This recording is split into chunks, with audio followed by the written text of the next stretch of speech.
हाँ सर, क्या कुछ मुख्य उद्देश्य था? देखिए, आज हम लोग अति पिछड़ा आरक्षण बचाओ संघर्ष मोर्चा के तत्वाधान में ये प्रेस वार्ता किए थे। उसमें हमारे साथ साथ कई लोग थे, हमारे जो बिहार के नेतृत्वकारी वर्ग है, जैसे हुमायूं अंसारी साहब थे, विजय चौधरी जी थे, नीतू निषाद जी थी, दानी प्रजापति जी थे, सुरेश निषाद जी थे और कई लोग थे। इन सब लोगों ने आज केंद्रित किया दो बिंदुओं पर। पहला बिंदु था कि विगत 6 फरवरी 2024 को मैं राजद की तरफ से बिहार विधान परिषद में सदस्य था। उस दिन मेरी सदस्यता समाप्त कर दी गई और सदस्यता समाप्ति का सीधा संबंध था मेरे उस अभियान से, जिस अभियान को विगत 8 वर्षों से मैं कैरी ओवर कर रहा हूँ, चला रहा हूँ। वो अभियान क्या था कि 2015 में यही बाबू नीतीश कुमार जी मुख्यमंत्री उस समय भी थे। अचानक अपेक्षाकृत जो पिछड़े वर्ग में 3 जातियाँ संपन्न जातियाँ हैं, तथा तेली, तमोली और दांगी, इन 3 जातियों को मूल अति पिछड़ा की श्रेणी में डाल दिया गया, जिससे मूल अति पिछड़ा की जो हक है वह लगभग 70% से लेकर 100% हकमारी शुरू हो गई। और इसका उदाहरण मैंने एक आध दो एग्जाम्पल से देना भी चाहता हूँ। वैसे तो उदाहरण मेरे पास सैकड़ों हैं, लेकिन आप देखें कि नगर निगम में 17 मेयर के पद हैं, उसमें से 3 अति पिछड़े वर्गों के लिए सुरक्षित था। लेकिन उन तीनों पदों में से तीनों के तीनों पद ले लिए वही 2-3 जातियां जो आई है, खास करके तेली, वह तीनों पदों पर आसीन हो गया। और तीनों तो अति पिछड़ा के सीट ले ही ली, सामान्य श्रेणी का भी 17 में से 4 सीटें लेकर के, यानी 7 सीटें लेकर के आज सबसे आगे है। तो जो जातियां जादव, कुर्मी और ये लोग को पछाड़ रही है उधर पिछड़े वर्ग में, उन जातियों को अगर अति पिछड़ा की श्रेणी में डाल देंगे आप, तो निश्चित रूप से अति पिछड़ों की हकमारी होगी। और वही आज परिणाम हो रहा है कि जो 1978 में जननायक कर्पूरी ठाकुर जी ने आरक्षण दिया था, वह एक झटके में नीतीश कुमार जी ने छीन लिया और उस आरक्षण को अर्थहीन बना दिया। इसी को लेकर के पिछले 2 अक्टूबर यानी गांधी जी के जयंती के अवसर पर हमने एक बड़ा कार्यक्रम किया था कि कर्पूरी ग्राम, जो कर्पूरी जी के जन्म स्थली है, वहाँ से पदयात्रा का आयोजन किया था और तेली, तमोली, दांगी को मूल अति पिछड़ा से बाहर करने सहित अन्य 5 मांगों के समर्थन में हम लोग यहाँ लगभग 110 किलोमीटर की दूरी तय करके पदयात्रा करते करते पटना में मिलर हाई स्कूल में पहुँचे थे। और मिलर हाई स्कूल के मैदान में एक बड़ी सभा हुई थी, जिसमें बिहार के कोने कोने से हजारों लोग शिरकत किए थे। उस हजारों लोगों के बीच में हम लोगों ने शंखनाद किया था कि सरकार समय रहते तेली, तमोली, दांगी को अलग कर दे, लेकिन अभी तक सरकार ने नहीं की। इसी को आधार बना करके राष्ट्रीय जनता दल के कतिपय नेताओं ने सभापति के यहाँ लिखा और सदस्यता खत्म करने का इसको हथियार बनाया, जबकि दल की सदस्यता के लिए यह हथियार हो सकता था। लेकिन मैं तो दल के सदस्यता के ख़त्म करने के लिए भी इस हथियार को उचित नहीं मानता, इसलिए कि राष्ट्रीय जनता दल की स्थापना जो हुई थी वह तो अंबेडकर साहब से लेकर के और लोहिया और कर्पूरी ठाकुर के सपनों के पर आधारित था पार्टी का उद्देश्य। और वह सपना क्या था कि जो अंतिम विकास के पौधान पर व्यक्ति है उसको मुख्य धारा में लाने की।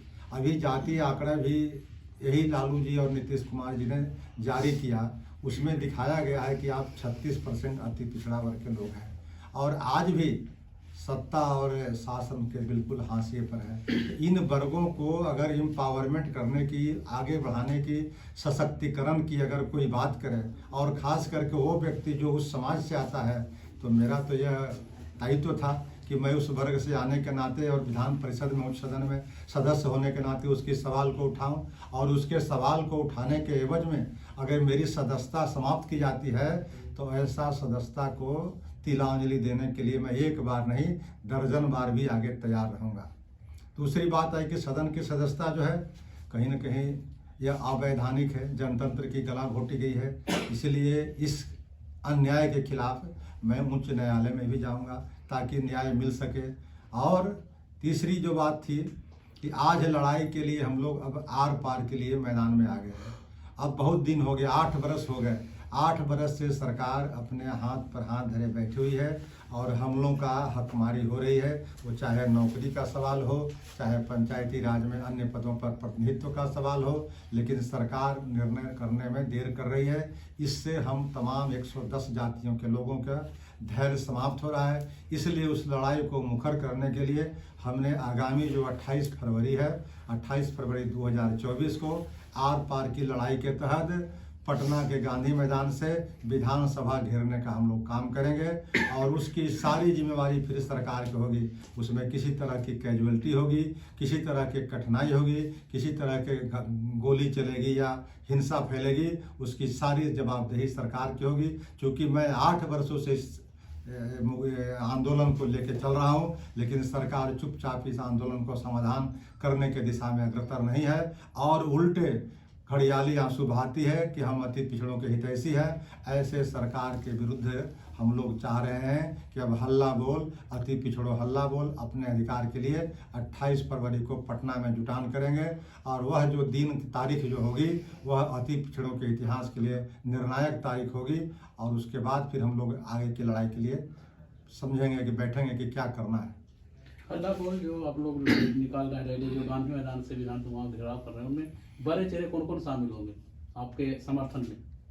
उसमें हमारे समर्थन में 110 जातियों का सवाल है, यानी जो मूल अति पिछड़ा है, जिसको जननायक कर्पूरी ठाकुर ने एक तरह से रखा था। और उसमें मात्र 3 जातियों को हम लोग विरोध नहीं कर रहे हैं। हम लोग यह कह रहे हैं कि जो तेली तमोली दांगी जो अपेक्षाकृत संपन्न था, उसको आप एक अलग कैटेगरी बना करके संख्या के अनुपात में उसको भी आरक्षण दे दीजिए, लेकिन बाकी जो 110 जातियां थी इसको बकस दीजिए। क्योंकि अगर भेड़ के बाड़ में, अगर बकरी के बाड़ में किसी शेर को डाल दिया जाए तो आप समझ सकते हैं कि बकरी बचेगा नहीं। वही हाल आज हम लोग का हो रहा है कि अपेक्षाकृत जो संपन्न है दांगी, जो कोयरी से भी अपने को श्रेष्ठ मानता है, जो कुशवाहा जाति में भी शादी ब्याह नहीं करता है, उस जाति को आप इस जाति में डाल दी, इस वर्ग में डाल दिए। तेली जाति जो अपेक्षाकृत संपन्न जाति है, आबादी भी उसकी है, तो आप समझ सकते हैं किसकी आरक्षण करीब करीब खत्म हो गई। तो जननायक कर्पूरी ठाकुर जी ने जो अपनी ये जो दिया था, मुखर आवाज़ दिया था, हम लोग को आरक्षण दे करके मुख्य धारा में लाने का जो प्रयास किया था, वह करीब करीब आज समाप्त हो गया है और उसकी पूरी जिम्मेवारी यही नीतीश कुमार जी को और लालू यादव को जाती है। अति पिछड़ा के लाल गुदरी के लाल कर्पूरी बाबू को जो मिला है सम्मान भारत रत्न के द्वारा, क्या लगता है कि आप लोग के जो दशरथ मांझी जी हैं, इन लोगों को भी मिलना चाहिए?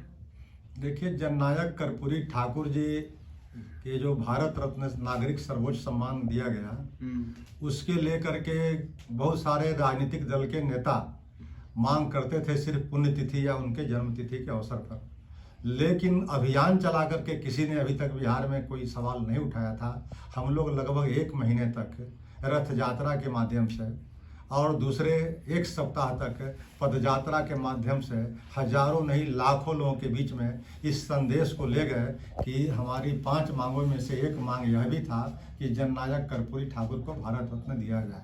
और मैं यह मानता हूँ, इसके लिए मैं आदरणीय नरेंद्र मोदी जी को बहुत कोटि कोटि धन्यवाद देता हूँ कि जननायक कर्पूरी ठाकुर को मरणोपरांत यह सम्मान से नहीं सम्मानित किया गया, बल्कि हजारों लाखों करोड़ों जो बेजुबान थे, गरीब थे, उनको उन्होंने सम्मानित करने का काम किया है। जननायक कर्पूरी ठाकुर ऐसा व्यक्ति पैदा होना अब बहुत ही दुर्लभ है। हम लोग तो सिर्फ उनके बताए मार्ग पर अगर थोड़ी बहुत भी चल सके, वही हम लोग के जीवन की बहुत बड़ी सार्थकता होगी। इसलिए जननायक कर्पूरी ठाकुर के असली रहनुमा हम लोग अति पिछड़ों को मानते थे। जननायक कर्पूरी ठाकुर के बाद आज इसका अगुवाई करने वाला एक भी नेता नहीं है, इसीलिए अति पिछड़ा वर्ग के लोगों की स्थिति इतनी आज बद से बदतर होते जा रही है। तो उनके विचारों पर जो लगता है कोई नहीं चल रहा है, उनका अगुवाई पर नहीं कोई चल रहा है, तो क्या ये सब जो सभी दल के लोग जो उनके पुण्यतिथि मनाते हैं, जन्मतिथि मनाते हैं, तो क्या ये सब राजनीति आती है? बिल्कुल राजनीति बनाते हैं। अगर राजनीति नहीं बनाते, घड़ियाली आंसू नहीं बहाते, तो आज ये अति पिछड़ों की आरक्षण जो 8 साल पहले समाप्त हो गई, वो क्यों समाप्त करते? इसका सीधा साधा खामियाजा भुगतना पड़ रहा है। आज आपने जो आंकड़ा जारी किया जाति आंकड़े का, तो जाति आंकड़ों तो जारी